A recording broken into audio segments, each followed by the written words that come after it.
السلام علیکم ورحمۃ اللہ وبرکاتہ۔ سورہ النساء آیت نمبر 93۔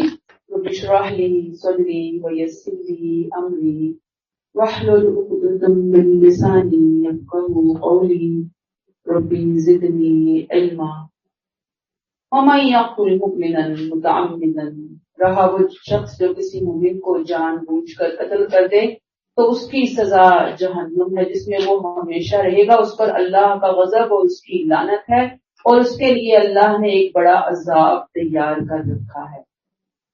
پیچھے ہم قتل خطا کو ڈسکس کر کے آئے، آج ہم قتل عمد کو، جان بوجھ کر کیے ہوئے قتل کو ڈسکس کریں گے کہ کسی مسلمان ریاست کے کسی باشندے نے، کسی جگہ کے رہنے والے نے کسی مسلمان کو جان بوجھ کر قتل کیا، اور دنیاوی اعتبار سے اس نے اپنا کیس اس طرح سے ریپرزینٹ کیا، گواہوں کو اس انداز میں پیش کیا کہ یہ قتل خطا تھا، قتل عمد نہیں تھا، یعنی کیا اس نے قتل عمد، پیش ایسے کیا گیا، مقدمہ ایسے آیا کورٹ کے اندر، گواہیاں ایسے دلیل ثبوت ایسے فراہم کر دیے گئے کہ جس سے یہ رنگ دیا گیا قتل عمد کو قتل خطا کا۔ اللہ یہاں پہ کیا کہہ رہے ہیں؟ وَمَن يَقْتُلْ مُؤْمِنًا مُتَعَمِّدًا، جان بوجھ کر قتل کرے گا، فَجَزَاؤُهُ جَهَنَّمُ، اس کی سزا جہنم، خالداً فیہا، جس میں وہ ہمیشہ رہے گا، وغضب اللہ علیہ، اس پر اللہ کا غضب، ولعنہ، اور اس کی لعنت ہے، وَأَعَدَّ لَهُ عَذَابًا عَظِیمًا، اور اللہ نے اس کے لیے بڑا عذاب تیار کر رکھا۔ قتل عمد کی سزا اور جو بدترین منکرین حق ہیں ان کی سزا سیم قرآن میں بیان ہوئی، یاد رکھیے یہ بات۔ قتل عمد کی سزا کی اتنی شدت کیوں ہے، اتنی سنگینی کیوں ہے؟ یہ اس کی سزا، میں نے کہا نا بدترین کافر کی سزا ایک لیول پہ رکھی ہے اللہ نے۔ کیوں ہے؟ کہ ایک مسلمان کا دوسرے مسلمان پر سب سے بڑا حق یہ ہے کہ اس کی جان کی، اس کے مال، عزت، آبرو کی حفاظت کی جائے۔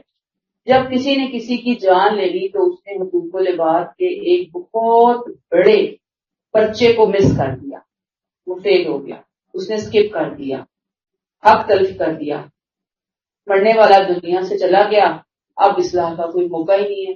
یہ غلطی ایسی ہے کہ جو لٹائی نہیں جا سکتی، اصلاح نہیں ہو سکتی، معافی نہیں ہو سکتی۔ اب اللہ تعالیٰ کو تو بہت ناراضگی ہے اس معاملے میں۔ کہا کہ چاہے وہ بتایا گیا کہ غیر مسلم ریاست کا مسلمان باشندہ ہو یا اسلامی ریاست کا مسلمان باشندہ، یعنی مسلمان ہو، چاہے وہ انڈیا میں رہنے والا مسلمان ہے، چاہے وہ پاکستان میں رہنے والا مسلمان ہے۔ قتل عمد بہت سخت معاملہ ہے، اسی لیے اللہ نے اس کے لیے کہا جزاؤہ جہنم، پھر کہا خالدن فیہا، پھر کہا غضب اللہ علیہ، پھر کہا ولعنہ، پھر کہا وأعد لہ عذابا عظیما۔ دیکھیں کتنی زیادہ ایک کے بعد ایک شدت، غصہ، استغفر اللہ۔ پھر آپ دیکھ لیجئے کہ کسی سے قتل عمد ہوا ہے تو ظاہر بات ہے کہ وہ تو قصاص کا معاملہ آ جاتا ہے نا، پھر یہ قصاص جو ہے وہ اس کا ایک قصاص بھی ہوگا، اور دیت اگر حکومت ہے تو ساتھ میں دیت بھی ہوگی، قصاص بھی ہوگا، ساری چیزیں جو ہے وہ اس کے اوپر امپلیمنٹ ہوں گی۔ اور پھر اگر اس کے بعد کوئی معافی مانگے گا، سچی توبہ کرے گا اللہ تعالیٰ سے، تو اللہ تعالیٰ معاف فرمانے والے ہیں انشاءاللہ تعالیٰ۔ آیت نمبر 94، یا ایھا الذین آمنوا اذا ضربتم فی سبیل اللہ، اے مومنو جب تم اللہ کی راہ میں جنگ کے لیے نکلو تو بریکٹ کسی اقدام سے پہلے بریکٹ کلوز اچھی طرح تحقیق کر لیا کرو، اور جو تمہیں اسلام کرے اسے یہ نہ کہا کرو کہ تم مومن نہیں ہو۔ تم دنیا کی زندگی کا سامان چاہتے ہو تو اللہ کے پاس تمہارے لیے بہت سامان غنیمت ہے۔ تم میں سے بہت سے بھی پہلے ایسے ہیں بریکٹ اپنا ایمان چکائے رکھنے پر مجبور تھے، مگر اللہ نے تم پر احسان کیا، بریکٹ تمہیں ایک ریاست فراہم کی، بریکٹ کلوز، اس لیے تحقیق کر لیا کرو، اللہ خوب جانتا ہے جو کچھ تم کرتے ہو۔ اب کیا بات بتائی جا رہی ہے؟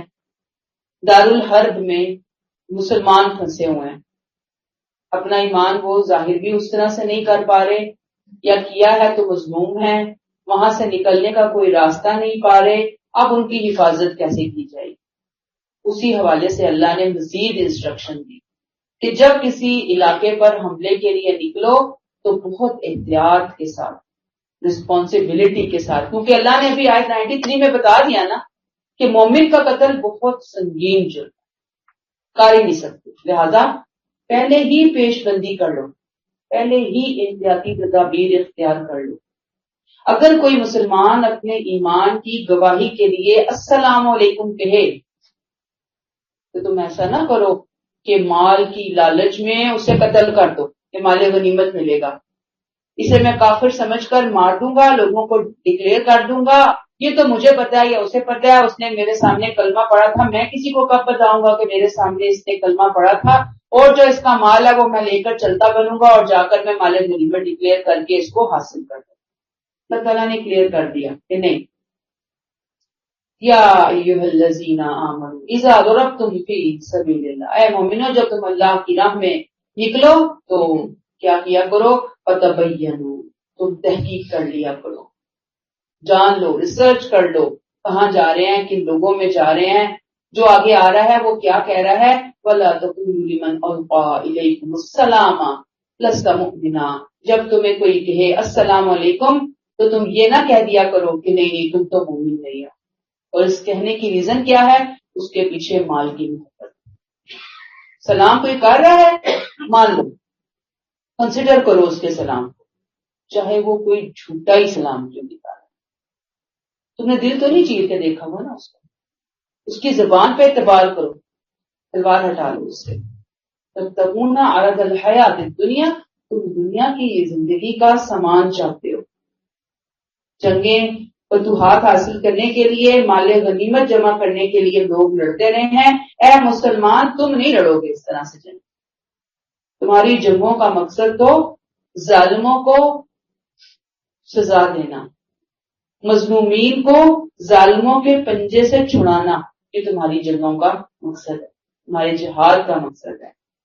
اللہ کے پاس تمہارے لیے مال غنیمت کے بڑے بڑے ذخیرے اور خزانے موجود ہیں، تم کیا دنیا کی دو دو کوڑیوں کے پیچھے، دنیا کی لالچ کے پیچھے اللہ کی نافرمانیاں کرو، کیوں کرو؟ تمہیں عقل ہونی چاہیے، تمہیں سمجھ ہونی چاہیے، یعنی مسلمانوں کو اوور آل ہدایت دی جا رہی ہے۔ فرمایا کہ دنیا کے ذخیرے بھی اللہ تمہیں دے گا اور آخرت کے ذخیرے بھی تمہیں دے گا، لیکن تمہارے کسی قدم کی وجہ سے کسی مسلمان کی جان خطرے میں نہیں پڑے گی، یعنی مسلمان کی جان انتہائی قیمتی ہے، انتہائی اہم۔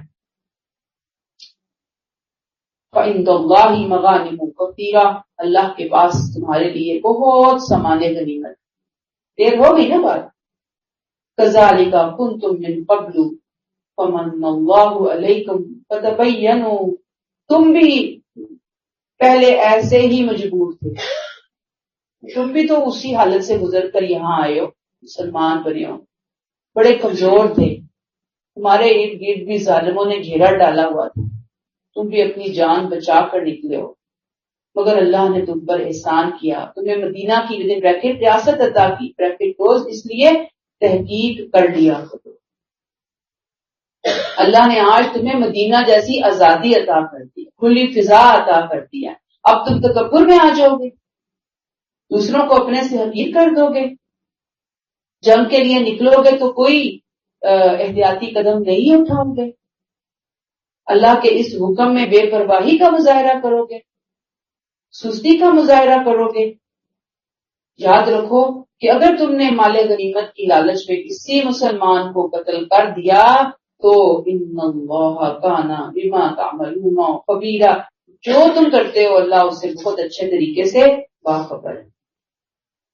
بہرحال مومن کی جان کے احترام کی آخری حد بتا دی گئی، لا الہ الا اللہ جس نے پڑھ لیا یا جس نے کہہ دیا السلام علیکم، بس تلوار رک گئی۔ اور آپ سوچیں کہ این جنگ کی حالت میں کون تحقیق کرے گا؟ نہیں کرے گا نا، یہ بھی خدشہ ہے کہ آپ تلوار روکیں گے تو اگلا وار کر دے گا، کوئی بات نہیں، شہادت مل جائے گی نا، اللہ کا حکم فالو کیا نا، کسی سے دھوکہ تو نہیں کھایا، دھوکہ کھایا کوئی بات نہیں۔ یاد رکھیے کہ اسلامی غزوات میں اللہ کے اس حکم کی پوری پابندی کی گئی۔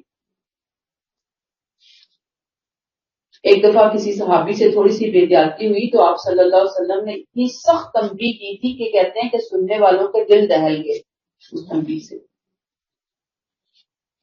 بہرحال بات پھر وہی ہے، لب لباب، خلاصہ کلام، اسلامی غزوات جنگوں کا مقصد، جہاد کا مقصد کیا ہے؟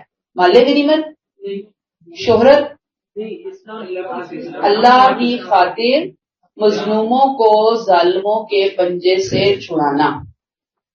جب مقصد ہی یہ ہے تو پھر اس مقصد کے لیے کسی کی جان کو نقصان میں یا خطرے میں کیسے ڈالا جا سکتا ہے؟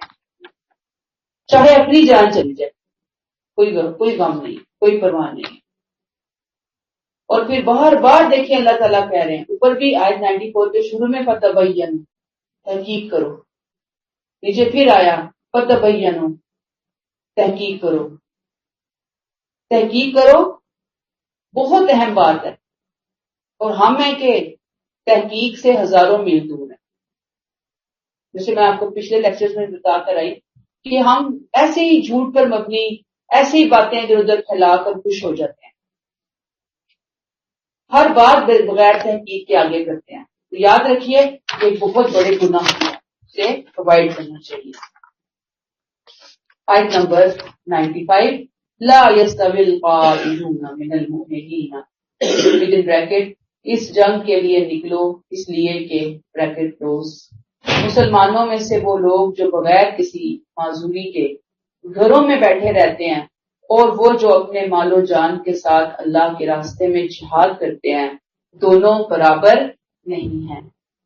اللہ نے بیٹھنے والوں پر اپنے جان و مال سے جہاد کرنے والوں کو ایک درجہ فضیلت دی ہے، اس میں شبہ نہیں بریکٹ کلوز کہ ان میں سے ہر ایک کے لیے اللہ نے بھلائی کا وعدہ فرمایا ہے، مگر اللہ نے جہاد کرنے والوں کو بیٹھ رہنے والوں پر ایک اجر عظیم کی فضیلت دی ہے۔ ساتھ ہی آیت 96 بھی آپ لے لیجئے، درجات منہ ومغفرۃ ورحمہ وکان اللہ غفورا رحیما، ان کے لیے اللہ کی طرف سے بڑے درجے ہیں، مغفرت و رحمت بھی ہے، یقیناً اللہ بڑا معاف کرنے والا ہے، اس کی شفقت ابدی ہے۔ اب یہاں آپ دیکھیے کہ یہ مظلوم مسلمانوں کی مدد کے لیے ایک مرتبہ پھر جہاد کی ترغیب دی گئی ہے، لیکن چونکہ جہاد کی یہ جو اعلان تھا وہ عام نہیں کیا گیا، ٹھیک ہے، اس لیے وضاحت کی، یعنی ایک تو وہ ہوتا ہے نا ٹائم کہ جب سب کو کہا جاتا ہے کہ سب آ جاؤ، سب کچھ چھوڑ چھاڑ کر نکل آؤ اللہ کی راہ، اس میں تو ہر ایک کے لیے پھر سمجھنے فرض ہو جاتا، لیکن یہاں پہ کیا ہے، کیا بتایا جا رہا ہے کہ اوور آل انکریج کیا جا رہا ہے کہ جو لوگ نکل سکتے ہیں وہ لوگ نکلیں، جہاد کے لیے نکلیں۔ وضاحت کیسے کی؟ کمپیریزن کیا اللہ تعالیٰ نے کیا کہا کہ جو نکلتے ہیں اللہ کی راہ میں ان کو ایک درجہ اعلیٰ مقام حاصل ہے، ان کی نسبت جو نہیں جا رہی، جو نہیں جہاد کر رہے۔ یاد رکھیے کہ سچے مسلمان اگر انہیں کوئی واقعتاً عذر ہے، واقعتاً ان کی حقیقتاً جینوئن پرابلم، وہ نہیں نکل رہے، تو یاد رکھیے ان سے بھی اللہ کا وعدہ اچھا، انہیں ان کی نیت کے مطابق اجر ملے گا۔ لیکن جو لوگ جان بوجھ کر جہاد سے جی چرا رہے ہیں، سستی کا معاملہ کر رہے ہیں، وہ اگرچہ مسلمان نہیں ہیں، یا منافق نہیں ہیں، وہ ہیں مسلمان، لیکن اپنے اخلاص اور حسن عمل کا اجر ضرور پائیں گے۔ دیکھیں دو طرح کے گروپس ہیں، ایک وہ جو نکلے ہیں بہت اجر ہے، دوسرا وہ جو نکلنا چاہتے تھے لیکن راستے میں کسی مجبوری نے روک دیا، سپوز ان کے پاس جیسے ہم آگے پڑھیں گے بالکل مال تھا ہی نہیں اور ان کو راستے کے لیے زیادہ راہ خود فراہم کرنا تھا. 1 روپیہ نہیں تھا, پیدل نہیں جا سکتے تھے, اونٹ سواری کھانا پینا انہیں لے کر جانا تھا, نہیں جا سکتے تھے, رک گئے, تڑپتے رہے تڑپتے رہے تڑپتے رہے. ان کو کیا ہے اس کے برابر اجر ملے گا جو نکلے, ان کی تڑپ کی وجہ سے, ان کے شوق کی وجہ سے. دوسرا وہ ہے کہ جیسے نکلنا چاہتا ہے لیکن گھر میں ماں بیمار ہے, بہت شدید, والد بہت شدید بیمار ہے, ان کی کیئر کرنی ہے اس کو, وہ جانا چاہتے بھی ہیں نہیں جا پا رہے. اب یہ حقیقی شرعی عذر آ گیا نا, یا خدا نہ خواستہ بہت شدید بندہ خود بیمار ہو گیا, وہ جانا چاہتا ہے لیکن کوئی ایسا حادثہ پیش آ گیا کہ وہ نہیں جا پا رہا. ایسے لوگوں کو اجر فضیلت بہت اعلیٰ ہے. پھر اس میں ایک گروپ وہ ہے جو ہے مسلمان, اسے پتہ ہے جہاد کی بہت فضیلت ہے, جہاد کا بہت رتبہ مقام ہے, لیکن وہ جان بوجھ کر اگنور کرتا ہے. تو اللہ نے کہا ٹھیک ہے, وہ مسلمان ہونے کی حیثیت سے گھر بیٹھ کر جتنی نیکیاں کر رہا ہے اس کو اس کا اجر ملے گا, لیکن وہ جہاد کے اجر سے محروم رہے گا. نہ اس کو اس کی نیت کا اجر ملے گا کیونکہ اس نے کوشش نہیں کی, نیت نہیں کی, نہ ارادہ کیا, اور نہ ہی اس نے نکلنے کا کبھی پلان کیا ارادہ. بات سمجھ آ گئی آپ کو؟ مجاہدین کا درجہ بہت اونچا ہے اور اللہ کے ہاں اجر عظیم ہے. اللہ تعالیٰ کیا کہتے ہیں, اس آیت کو ذرا دوبارہ سے سن لیجئے اور بڑے دھیان سے سنیے, کیونکہ میں ابھی اس کو اپنے اوپر لے کر آنے والی ہوں. لا يستوي القائدون من المؤمنین غیر اولی الضرر والمجاہدون فی سبیل اللہ باموالہم وانفسہم. مسلمانوں میں سے وہ لوگ جو بغیر کسی معذوری کے گھروں میں بیٹھے رہتے ہیں, یعنی کوئی معذوری نہیں ہے, عذر نہیں ہے اور وہ نہیں نکل رہے, اللہ کی راہ میں نہیں نکل رہے, اور وہ جو اپنے مال اور جان کے ساتھ اللہ کی راہ میں کوشش کرتے ہیں, دونوں اللہ کی نظر میں برابر نہیں ہیں. لا یستوی, برابر نہیں ہے. کیا کہا اللہ نے, فضل اللہ المجاہدین باموالہم وانفسہم, اللہ نے بیٹھنے والوں پر, القائدین بیٹھنے والوں پر اپنے جان اور مال سے جہاد کرنے والوں کو فضیلت دی. درجہ ایک درجہ اللہ نے ان کو فضیلت دی, ان کا مقام اعلیٰ ہوگا, ان کی جنت بہت اپ گریڈڈ ہوگی, اپ ڈیٹڈ قسم کی ان کو جنت ملے گی. عام مسلمانوں کو عام قسم کی جنت ملے گی, اور یہ مسلمان اسپیشل کنسیڈر کیے جائیں گے, ان کے ساتھ VIP پروٹوکول کا معاملہ ہوگا, اور ان کو اعلیٰ مقام عطا کیے جائیں گے عام مسلمانوں کی نسبت. کس وجہ سے کہ یہ اپنی جانیں اور اپنے مال اللہ کی راہ میں لگاتے رہے, کوشش کرتے رہے, محنت کرتے رہے, قربانیاں دیتے رہے. ٹھیک, اللہ کہتے ہیں وَكُلًّا وَعَدَ اللَّهُ الْحُسْنَىٰ, اس میں کوئی شک نہیں کہ اللہ نے ہر ایک سے بھلائی کا وعدہ کیا ہے. مومن ہونا, ایمان لے آنا, کلمہ پڑھ لینا ہی بذات خود ایک بہت اجر کی بات ہے. اللہ نے عام مسلمانوں سے بھی اجر کا وعدہ کیا, لیکن بہرحال بات تو یہاں پہ درجات کی آ رہی ہے, یہاں پہ جنت کی بات نہیں آ رہی, جنت کے اندر ان کے درجات کی بات آ رہی ہے کہ کون کون سا درجہ لینا چاہتا ہے, اپنی محنت, اپنی کوشش, اپنی ایفرٹ, اپنی تڑپ, اپنے شوق, اپنے دلچسپیوں کی وجہ سے. اللہ نے پھر کہا وَفَضَّلَ اللَّهُ الْمُجَاهِدِينَ عَلَى الْقَائِدِينَ أَجْرًا عَظِيمًا. پہلے اوپر کہا لا يَسْتَوِي الْقَائِدُونَ مِنَ الْمُؤْمِنِينَ, مومنین بیٹھ رہنے والے اور جہاد کرنے والے برابر نہیں. اللہ کہتے ہیں پھر اللہ کی راہ میں جہاد کرنے والے کا مقام اور مرتبہ بیٹھ رہنے والوں کی نسبت زیادہ ہے. اللہ نے ان کے لیے اجر عظیم تیار کیا. 96 درجات منہ, اللہ کی طرف سے بڑے درجے ہیں ان کے لیے, وہ رحمہ اور رحمت بھی ہے. وکان اللہ غفور رحیم, اللہ کی رحمت جو ہے وہ شفقت, اللہ غفور ہے اور رحیم, اس کی شفقت جو ہے وہ اب بھی ہے. اب جہاد کا معنی کیا قتال ہے؟ بتائیے, صرف قتال ہے؟ نہیں, جہاد تو بہت عظیم چیز ہے, بہت زبردست ٹرم ہے. جہاد کیا ہے؟ اللہ کے دین کی سربلندی کے لیے کوئی بندہ اپنی پوری ایفرٹ لگا دے, اپنی صلاحیتیں, اپنی جان, اپنا وقت, اپنا مال, اپنی انرجی, اپنی عزت، اپنا اسٹیٹس، اپنا شہرت، جو کچھ اس کے پاس ہے، سب کچھ کو وہ کس کے لیے یوز کرے کہ میرے اللہ کا دین، اللہ کا نام بلند ہو. اس کا آخری مقام ایک کوئی فیز بہت کم لوگوں کی زندگی میں آتا ہے، اور وہ کیا ہے کہ پھر تلوار بھی اٹھانی پڑے، جان بھی قربان کرنی پڑے، دشمنوں سے بھی لڑنا پڑے تو انسان لڑ پڑے. وہ بہت کم، میں نے کہا نا آخری درجہ. اصل جہاد تو یہ ہے جس کو نبی کریم صلی اللہ علیہ وسلم نے کیا کہا، جہاد اکبر. جنگ کے لیے آپ نے کیا لفظ یوز کیے، جہاد اصغر. اور دین کی سربلندی اور اپنے نفس کے خلاف جہاد کو آپ نے جہاد اکبر کا نام. انسان جہاد کرے. تو یاد رکھیں میرے اور آپ کے لیے لیسن کہ ایمان دو قسم کا ہوتا ہے. دو قسم کے مسلمان ہوتے ہیں، مومن ہوتے ہیں. ایک وہ جو مسلمان ہو گئے، لا الہ الا اللہ محمد رسول اللہ پڑھ لیا، نماز روزہ زکوٰۃ کر لی، صدقہ خیرات کر لیا، بس اپنے آپ کو فرائض تک محدود کر دیا، بڑے متقی ہیں، بڑے پرہیزگار ہیں، بس اپنی ذات میں ہی اچھے ہیں، اپنا ہی فائدہ کر رہے ہیں، اپنے لیے کہتے نا مست رکھو ذکر و فکر خانقاہی میں اسے. یعنی ذکر اور فکر جو ہے نا خان اپنی ایک دائرہ بنا لیا ہے، بس اس کے اندر ہی وہ اپنے ساتھ ہی معاملہ کر رہے ہیں. ایک مسلمان یہ اچھا مسلمان ہے. یہ اللہ نے کہا کل بعد اللہ الحسنی، دونوں کے ساتھ اچھا بات ہے، اچھا مسلمان، کوئی حرج کی بات نہیں ہے. لیکن دوسرا مسلمان وہ کون ہوتا ہے؟ خود بھی محنت کرتا ہے، دین پہ چلتا ہے، اور اس کی محنت دوسروں کے لیے بھی ہوتی ہے.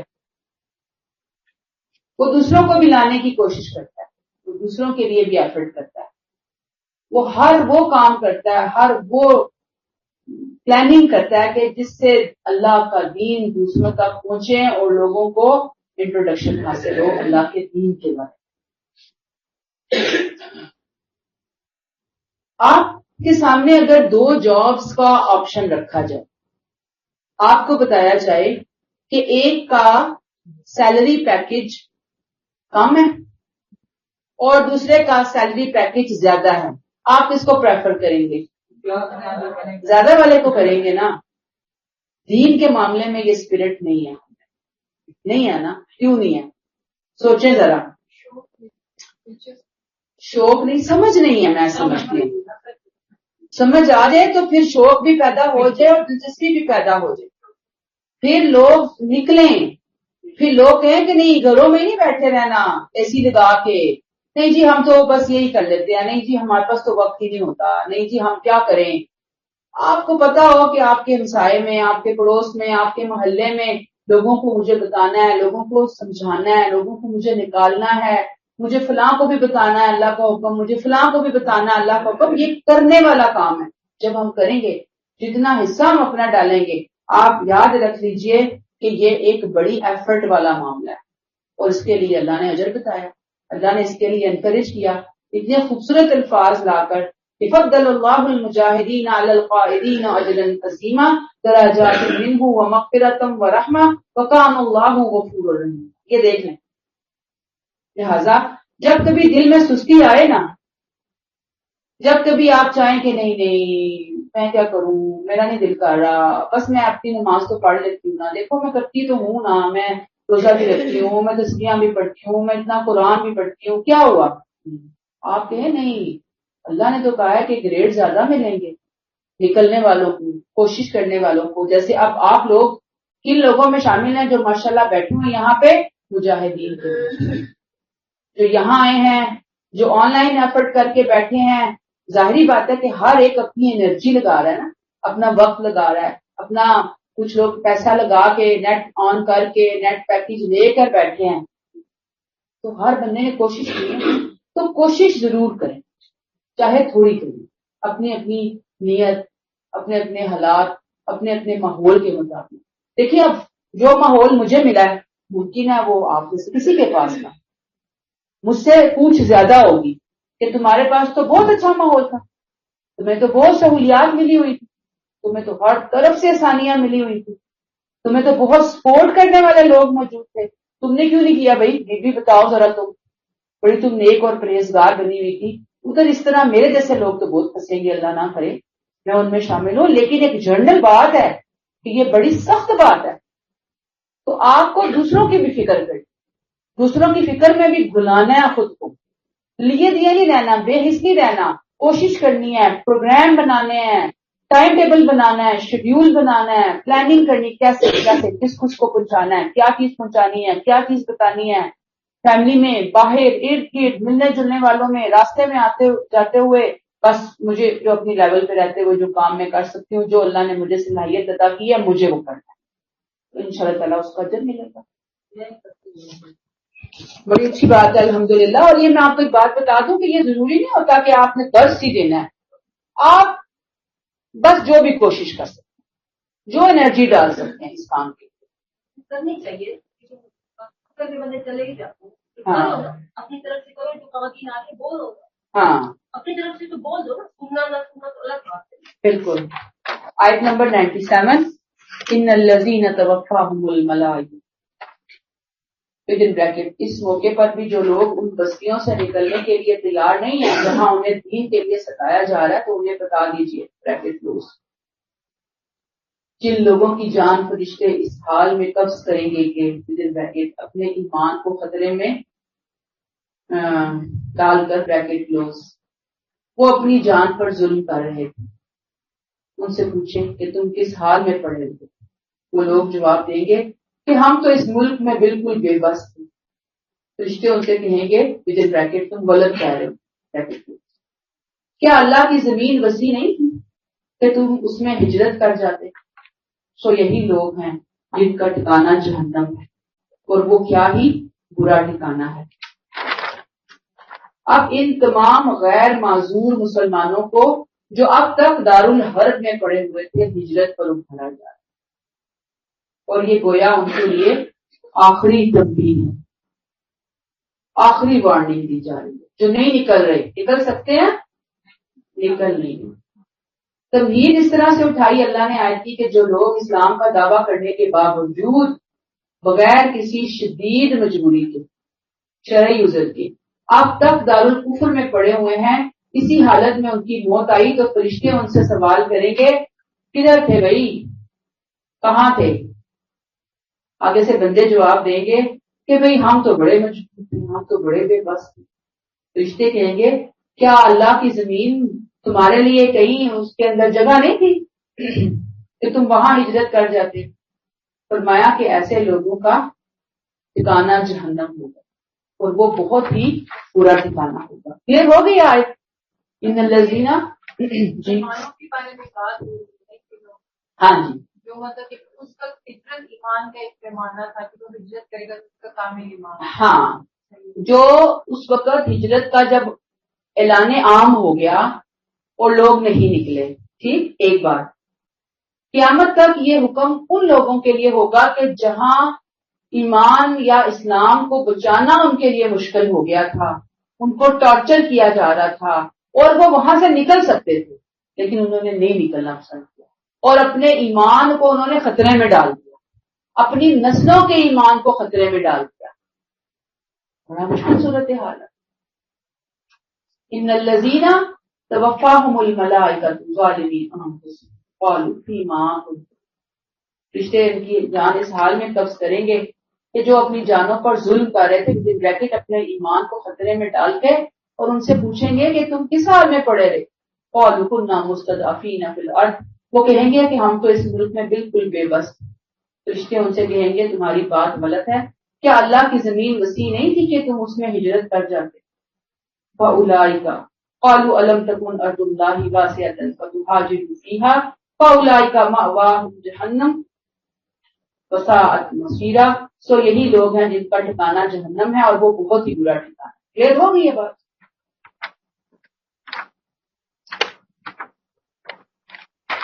آیت نمبر 98، الا المستضعفین من الرجال والنساء والولدان لا یستطیعون حیلۃ ولا یہتدون سبیلا، ہاں وہ مرد، عورتیں اور بچے جو واقعی بے بس ہیں، جو نہ تو ودن بریکٹ اسلام پر عمل کرنے کی بریکٹ کلوز کوئی تدبیر کر سکتے ہیں، یعنی اسلام پر عمل نہیں ہو رہا، ان سے مشکل ہو گیا، اوپن نہیں ہے، خفیہ خفیہ وہ چل رہے ہیں، نہ ہی ہجرت کا کوئی راستہ پاتے، اللہ نے کہا ایسے لوگوں کو میں نے ایگزامپٹ کر دیا، ایسے لوگوں کی کوئی سزا نہیں۔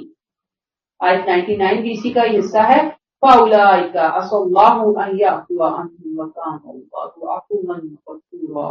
ان کے لیے توقع ہے کہ اللہ ان سے درگزر فرمائے گا، اللہ یقیناً معاف کرنے والا اور درگزر کرنے والا ہے۔ یہ کن کی بات ہو رہی ہے؟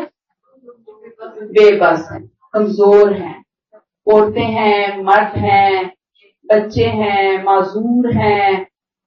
اللہ کہتے ہیں کہ یہ اللہ سے امید رکھیں، اللہ کے فضل کی، اللہ کے درگزر کی، اللہ کی معافی کی، اللہ کے فضل کی، اللہ کے احسان کی۔ اللہ ایسے لوگوں کے لیے ہے محسن، احسان کرنے والا۔ عام جو لوگ ہیں جو کر سکتے ہیں اور نہیں کر رہے، ان کے لیے کوئی راستہ نہیں۔ اسی کو آپ جہاد سے ریلیٹ کر لیں، اسی کو اللہ کی راہ میں کوشش سے ریلیٹ کر لیں کہ بھی جو کر سکتے ہیں ان کو تو کرنا چاہیے، اور جن کی مجبوریاں ہیں، جن کے جنرل پرابلم ہے، اللہ تعالیٰ انہیں معاف کرنے والے ہیں، ان کو ان کی نیت کے مطابق اجر عطا فرمائیں گے، اور جن کے کوئی مسائل ہی نہیں ہیں ان کو تو سوچنا چاہیے۔ آیت نمبر 100، وَمَن يُهَاجِرْ فِي سَبِيلِ اللَّهِ، یہ لوگ گھروں سے نکلیں اور مطمئن رہیں کہ بریکٹ کلوز، جو کوئی بھی اللہ کی راہ میں ہجرت کرے گا وہ زمین میں پناہ کے لیے بڑے ٹھکانے اور بڑی گنجائش پائے گا۔ اسی طرح جو اپنے گھر سے اللہ اور اس کے رسول کی طرف ہجرت کے لیے نکلے گا اور پھر اسے راستے ہی میں موت آ جائے تو اس کا اجر بھی اللہ کے ذمہ واجب ہو گیا۔ اللہ بخشش فرمانے والا ہے اور اس کی شفقت ہوتی ہے۔ اب اللہ نے اس آیت میں ہجرت کرنے والوں کی حوصلہ افزائی فرمائی، جو ہمت کر کے اٹھ کھڑے ہوئے۔ اللہ نے کہا جو اٹھ کھڑا ہوا وہ اللہ کی زمین کو بہت وسیع پائے گا، اسے ٹھکانے ملیں گے۔ وَمَن يُهَاجِرْ فِي سَبِيلِ اللَّهِ يَجِدْ فِي الْأَرْضِ مُرَاغَمًا كَثِيرًا وَسَعًا، جو اللہ کی راہ میں ہجرت کرے گا وہ زمین میں پناہ کے لیے بڑے ٹھکانے اور بڑی گنجائش پائے گا۔ اٹھو تو صحیح، آؤ تو صحیح، نکلو تو صحیح، اس ملک کو، ان رشتوں کو، اس پیسے کو چھوڑو تو صحیح، میری خاطر آ کے تو دیکھو۔ اور جو لوگ نکلے اخلاص سے انہوں نے اپنی زندگی میں ان برکتوں کو دیکھا۔ ہجرت مدینہ کے بعد صحابہ کی زندگیاں دیکھیں نا، مشرق اور مغرب کا فرق ہو گیا تھا، اللہ نے جو ان کو عزتیں اور مقام عطا فرمایا، اور بالکل یہ من و عن پوری ہوئی ہے، ایک طرح سے خوشخبری تھی جو اللہ تعالیٰ نے مہاجرین کو عطا کی، نکلتے ہوئے ڈرو نہیں، گھبراؤ نہیں، سب کچھ چھوڑ چھاڑ کے جا رہے ہیں، اس سے بہتر ملے گا آگے جا۔ وَمَن يَخْرُجْ مِن بَيْتِهِ مُهَاجِرًا إِلَى اللَّهِ وَرَسُولِهِ ثُمَّ يُدْرِكْهُ الْمَوْتُ فَقَدْ وَقَعَ أَجْرُهُ عَلَى اللَّهِ، جو اپنے گھر سے اللہ اور اس کے رسول کی طرف ہجرت کے لیے نکلے اور راستے میں موت آ جائے، پہنچا نہیں ہے ابھی، اللہ نے اس کا اجر لکھ دیا۔ کیوں لکھ دیا اللہ نے اجر؟ نیت تو تھی نا، اس کا ارادہ بھی تھا، اس نے کوشش کے لیے قدم بھی اٹھا لیا تھا، اللہ اس کو اس کی نیت کے مطابق اجر عطا فرمائے گا۔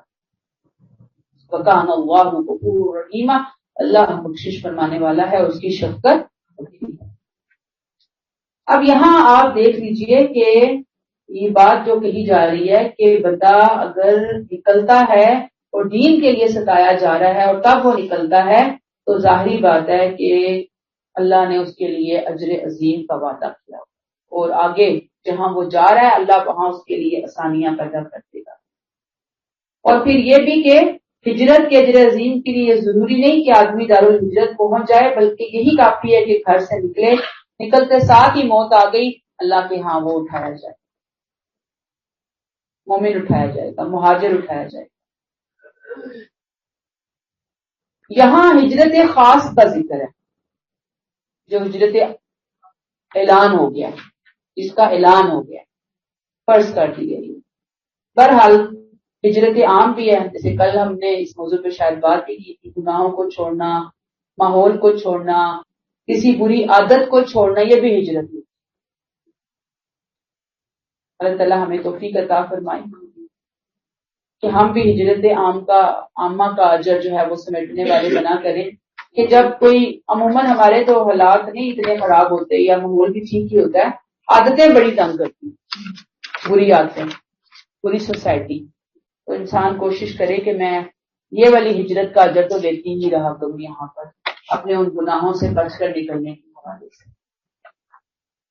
آیت نمبر 101، وَإِذَا ضَرَبْتُمْ فِي الْأَرْضِ فَلَيْسَ عَلَيْكُمْ جُنَاحٌ أَن تَقْصُرُوا، تم لوگ ودن بریکٹ اس جہاد کے لیے بریکٹ سفر میں نکلو تو تم پر کوئی حرج نہیں کہ نماز میں کمی کر لو، اگر اندیشہ ہو کہ منکرین حق تمہیں ستائیں گے، کیونکہ یہ منکرین تمہارے کھلے دشمن۔ نماز میں قصر کی یہ اجازت خذوا حذرکم کے حکم کی وجہ سے نازل ہوئی ہے۔ جب حکم ہوا کہ اپنے سامان دفاع سے لیس اور کفار کے مقابلے کے لیے تیار رہو، تو یہ سوال پیدا ہوا کہ اس حکم میں اور نماز میں کیسے آپس میں ہم اس کو مینج کریں گے۔ نماز کی حالت میں دفاع تو ہم نہیں کر سکتے، ہتھیار کیسے اٹھائیں گے، کیسے لڑیں گے، نماز پڑھ رہے ہیں اگر ہم۔ اس لیے اللہ نے نماز میں قصر کی اجازت دی، اور قصر کی شکل جو نبی صلی اللہ علیہ وسلم اور صحابہ کے عملی تواتر سے ہمیں پتہ چلتی ہے وہ یہ ہے کہ جو پورے 5 نمازوں میں جو 4 فرض والی نمازیں ہیں نا، 4 رکعتوں والی فرض ہیں، وہ 2 میں بدل جاتی، بس یہ چینج آتا ہے۔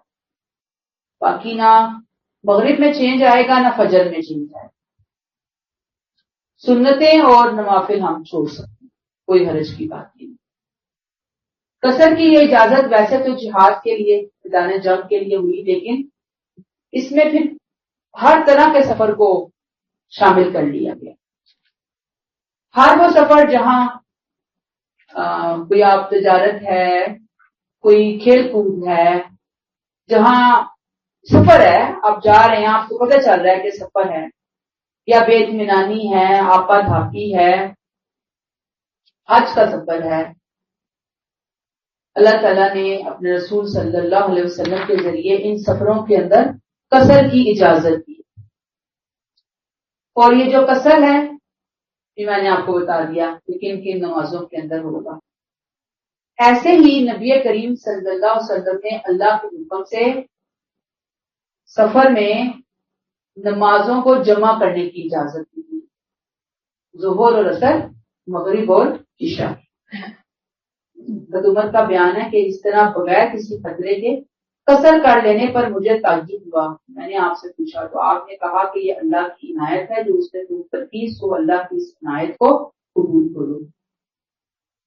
اب قصر کیا ہے؟ کسی سفر میں آپ نکلتے ہیں تو آپ نے وہاں پہ 15 دن سے کم اسٹے کرنا ہے، تو آپ قصر کریں، چاہے 1 دن کرنا ہے اسٹے، چاہے چند گھنٹے کرنا ہے، چاہے 14 دن اسٹے، 14 اور 15 دن کے درمیان اسٹے کرنا ہے، وہاں پہ قصر ہوگی نماز۔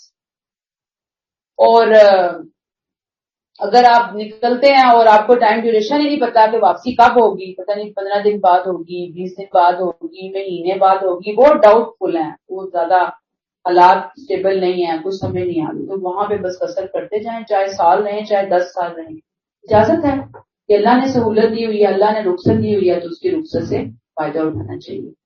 اور نمازوں کو جو آپس میں ملانا ہے وہ ملانے کے حوالے سے یہ کہ گھروں میں بھی بعض دفعہ ایسی صورتحال بن جاتی ہے کہ آپ کو پتہ ہے کہ ہم کہیں نکلے یا کوئی ایسی بات ہے، ایسے معاملات ہیں تو ہماری نماز گئی ہی گئی، ہم اس کو پکڑ نہیں سکتے، کیچ نہیں کر سکتے، تو پھر وہاں پہ بھی انسان 2 نمازوں کو ملا سکتا ہے، لیکن بلا ضرورت۔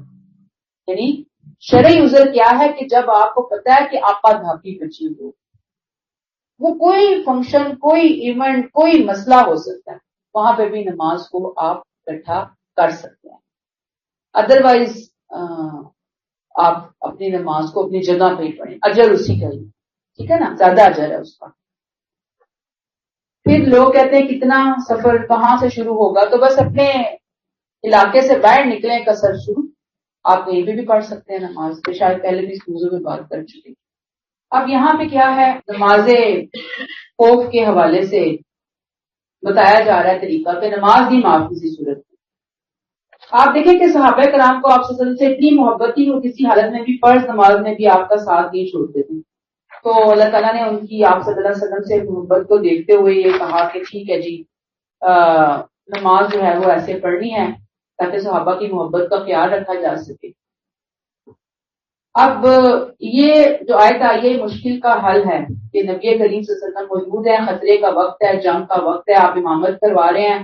کوئی بھی کہتا ہے کہ میں امامت سے پیچھے نہیں رہوں گا کہ اب نبی کی امامت ہے اور میں کیوں وہاں سے بھی رہوں گا. ہر سپاہی کی یہ آرزو کہ وہ آپ کی ابتدا میں نماز ادا کرے، یہ فطری آرزو تھی.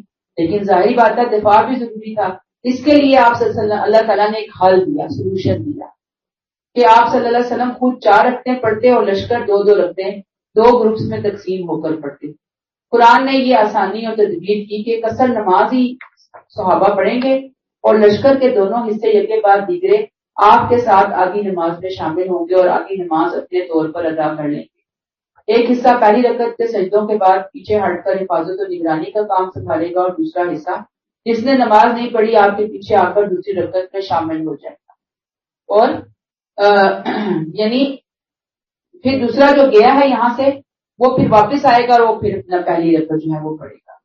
روایتوں سے معلوم ہوتا ہے کہ اس حکم کی روح سے لشکر کو جو رکعت اپنے طور پر ادا کرنی تھی اس کے لیے حالات کے لحاظ سے مختلف طریقے اختیار کیے گئے. ایسا بھی ہوا کہ حضور صلی اللہ علیہ وسلم رک گئے 1 رکعت پڑھا کر اور لوگ اپنی نماز پوری کر کے پیچھے گئے. اور ایسا بھی ہوا کہ آپ صلی اللہ علیہ وسلم ابھی کھڑے ہوئے ہیں تو جس نے پہلی رکعت پڑھی تھی وہ دشمنوں کے سامنے چلا گیا، دوسرا گروپ آ گیا، اس نے آپ کا دوسری رکعت پڑھی، آپ نے سلام پھیر دیا صلی اللہ علیہ وسلم نے، اور انہوں نے اپنی پہلی رکعت جو ان کی مس ہوئی تھی انہوں نے اپنے طور پہ پڑھی، انہوں نے سلام پھیرا اور پھر یہ گئے. اور وہ جو پہلا گروپ 1 رکعت پڑھ کر گیا تھا وہ واپس آیا اور آ کر اس نے اپنی رکعت پوری. ٹھیک ہے، یہ بھی صورت تھی. دوسری صورت یہ تھی کہ آپ نے 2 رکعتیں نماز پڑھانی تھی، 1 رکعت پڑھائی، آپ رک گئے، خاموش ہو گئے. اس گروپ نے پہلی رکعت پڑھ کے دوسری رکعت خود پڑھی، یہ پھر چلا گیا اور پھر دوسرا گروپ آیا اور اس نے پھر اپنی نماز کمپلیٹ کی. بہرحال یہ تدبیر تھی. لوگ کہتے ہیں اور یہ تفسیروں میں آتا ہے کہ حضور کی موجودگی کے لیے اس کا حکم تھا. آپ کے بعد کوئی ایسا امام نہیں ہے کہ جس کی ابتدا کی خواہش اتنی شدید ہو کہ لوگ جو ہیں وہ اسی طرح ہی نماز پڑھیں. اب تو مختلف اماموں کی موجودگی میں ہر ٹکڑی جو ہے وہ اپنے امام کے ساتھ نماز ادا کر سکتی ہے، کوئی حرج کی بات نہیں ہے. بس حالت نماز میں اس شدت کے ساتھ دفاع کا اہتمام بھی کیا گیا کیونکہ اسلام میں احتیاط کے تقاضوں سے بے پرواہ ہونے کی اجازت نہیں ہے کہ آپ اپنے دفاع سے غافل ہوں. نماز میں بھی دفاع کا خیال رکھنا ہے اور یہاں تک کہ بارش وغیرہ کی تکلیف کی وجہ سے اگر اسلحہ اتارنے کے لیے مجبور ہونا پڑے تو اسلحہ بھی اتارا جا سکتا ہے. آج دیکھیے وَإِذَا كُنْتَ فِيهِمْ، اے نبی جب آپ مسلمانوں کے درمیان موجود ہیں فَأَقِمْتَ لَهُمُ الصَّلَاةَ فَلْتَقُمْ طَائِفَةٌ مِّنْهُمْ مَعَكَ وَلْيَأْخُذُوا أَسْلِحَتَهُمْ، ودن بریکٹ خطرے کی جگہوں پر بریکٹ کلوز انہیں نماز پڑھانے کے لیے کھڑے ہوں تو چاہیے کہ ان میں سے ایک گروہ آپ کے ساتھ کھڑا ہو اور اپنا اسلحہ لیے رکھیں، اسلحے کے ساتھ ہی نماز پڑھے گا. فَإِذَا سَجَدُوا فَلْيَكُونُوا مِن وَرَائِكُمْ، پھر جب وہ سجدہ کر لے ودن بریکٹ اپنی 1 رکعت پوری کر لے بریکٹ کلوز تو پیچھے چلا جائے بریکٹ کلوز. وَلْتَأْتِ طَائِفَةٌ أُخْرَىٰ لَمْ يُصَلُّوا فَلْيُصَلُّوا مَعَكَ وَلْيَأْخُذُوا حِذْرَهُمْ وَأَسْلِحَتَهُمْ، اور دوسرا گروہ آئے جس نے ابھی نماز نہیں پڑھی اور آ کر تمہارے ساتھ نماز پڑھے ودن بریکٹ اس دوران میں بھی بریکٹ کلوز وہ اپنی حفاظت کا سامان اور ضروری اسلحہ لیے ہوئے ہیں. وَدَّ الَّذِينَ كَفَرُوا لَوْ تَغْفُلُونَ عَنْ أَسْلِحَتِكُمْ وَأَمْتِعَتِكُمْ فَيَمِيلُونَ عَلَيْكُمْ مَيْلَةً وَاحِدَةً، یہ منکر چاہتے ہیں کہ تم اپنے ہتھیاروں اور اپنے سامان سے ذرا بھی غافل ہو تو تم پر یک بارگی ٹوٹ پڑے، لہٰذا اسلحہ نہیں اتارنا، اسلحہ لے کے کھڑا ہونا. وَلَا جُنَاحَ عَلَيْكُمْ إِن كَانَ بِكُمْ أَذًى مِّن مَطَرٍ أَوْ كُنتُم مَّرْضَىٰ أَوْ أَن تَضَعُوا أَسْلِحَتَكُمْ، اس میں البتہ کوئی حرج نہیں کہ اگر بارش کی تکلیف محسوس کرو یا بیمار ہو تو اپنا اسلحہ اتار دو. ہاں یہ ضروری ہے کہ وَخُذُوا حِذْرَكُمْ، اپنی حفاظت کا سامان لیے رکھو، یعنی بھاری سامان اتار کے ہلکا پھلکا یعنی تلوار وغیرہ اپنے نیام میں لے کر رکھو. إِنَّ اللَّهَ أَعَدَّ لِلْكَافِرِينَ عَذَابًا مُهِينًا، تم یقین رکھو کہ اللہ نے ان منکروں کے لیے بڑی ذلت کی سزا تیار کر رکھی ہے. اللہ نے ان کفار کی سرکوبی کے لیے بہت ذلیل کر دینے والا عذاب تیار کر رکھا. یہ بات ظاہری بات ہے کہ اہل ایمان کی حوصلہ افزائی کے لیے اللہ تعالیٰ نے فرمایا. یہ کلیئر ہو گئی آپ کو بات؟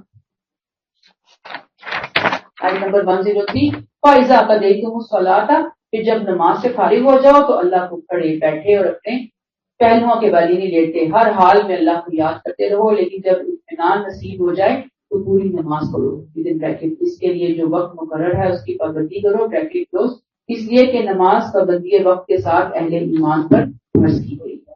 قصر کی اجازت نماز کے ظاہر میں کبھی واقع ہوئی ہوتی ہے نا، تو کہا کہ جب فارغ ہو جاؤ تو اصل صورت میں اللہ کو یاد کرو، کھڑے بیٹھے اور لیٹے، زیادہ سرگرمی کے ساتھ اللہ کا ذکر کرو، اور میدان جنگ میں بھی ذکر ہے شارٹ طریقے سے، عام صورتوں میں زیادہ ڈیٹیل کے ساتھ اللہ کو یاد کریں، اور ظاہری بات ہے کہ جب حالت امن آئے گا تو اقامت صلاۃ کا حکم بحال ہو جائے گا، پوری نماز جماعت کے ساتھ وقت کی پابندی کے ساتھ ادا کرنی ہوگی، اور یہ صلاۃ اور نماز کی شرائط میں سے ایک شرط ہے، پوری نماز ہو، ٹائمنگز ہوں، اچھے طریقے سے پڑھا جائے۔